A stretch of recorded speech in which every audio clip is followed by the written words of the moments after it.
Madame la Présidente, Monsieur le Ministre, Monsieur le rapporteur, chers collègues. En 2026, un Français établi à l'étranger peut se retrouver sans compte bancaire et donc sans droit. Beaucoup de nos compatriotes se sont vus notifier la fermeture de leur compte français. Le courrier arrive avec 3 semaines de retard ou n'arrive pas du tout. Sans compte, on ne peut pas payer ses impôts en France, percevoir sa retraite, recevoir des aides sociales, payer les études de ses enfants ou encore verser une pension alimentaire.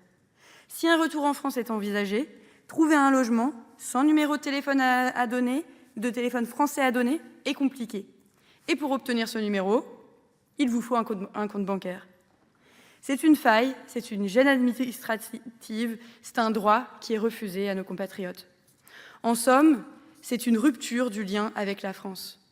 C'est pour répondre à cette situation et à ses conséquences vite dramatiques et excluantes que nous avons déposé cette proposition de loi. Et cette proposition, elle s'appuie sur des faits.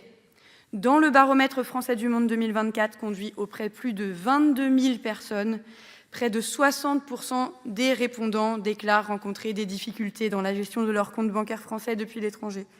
Parmi eux, 11,2% ont vu leur compte fermé par leur banque.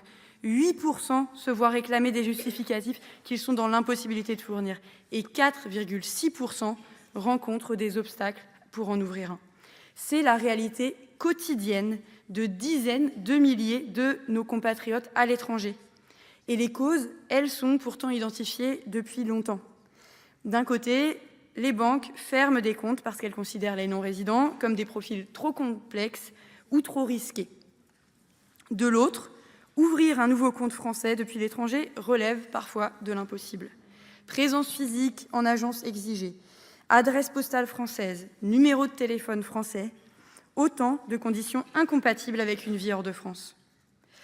Et les Français de l'étranger peuvent s'estimer heureux quand leur banque n'augmente pas leurs frais bancaires de manière disproportionnée pour les pousser à fermer leur compte ou alors bloquent leur compte unilatéralement. Quant à la procédure de compte instaurée il y a plus de 40 ans, elle est inadaptée pour nos compatriotes. Elle suppose la preuve d'un refus préalable d'une banque, une démarche souvent ardue depuis l'étranger. Beaucoup de Françaises et de Français de l'étranger butent dès l'ouverture du compte. Beaucoup de banques demandant un numéro de téléphone ou une adresse française au préalable. Le résultat, en 2025, seulement 57 dossiers traités par la Banque de France concernaient des Français de l'étranger, soit 0,24% des désignations. Sur une population de presque 3 millions de Françaises et Français établis hors de France, et alors que par la simple enquête par mail évoquée, 13 200 personnes ont indiqué rencontrer des difficultés relatives à leur compte bancaire et que plus de 12 000 personnes ont signé notre pétition en quelques semaines. Et puis aussi, nous recevons de très nombreux témoignages à chacun de nos déplacements. Il est quand même permis de douter de l'efficacité de cette procédure. Les effets, ils sont très concrets. Incertitude lors du départ pour la France des jeunes étudiants français établis hors de France, retraités démunis, sans plus aucun accès à leurs comptes et à leurs économies, inquiétude dans les cas de retour en France précipité, par exemple du fait de crises géopolitiques.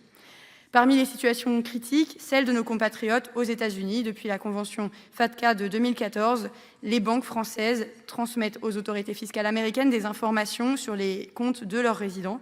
Pour s'épargner ces contraintes, beaucoup refusent purement et simplement d'ouvrir un compte à nos ressortissants. Alors notre proposition, elle agit sur 2 leviers. Désigner la banque postale comme banque de référence des Françaises et Français hors de France, et puis pour mieux protéger nos compatriotes contre les délais de fermeture abusive de leurs comptes français existants, le délai de préavis doit passer de 2 à 4 mois. Ce texte n'est pas une solution définitive, c'est une étape nécessaire, urgente, ciblée sur les situations les plus critiques. C'est le moment d'entendre leur voix et leurs difficultés.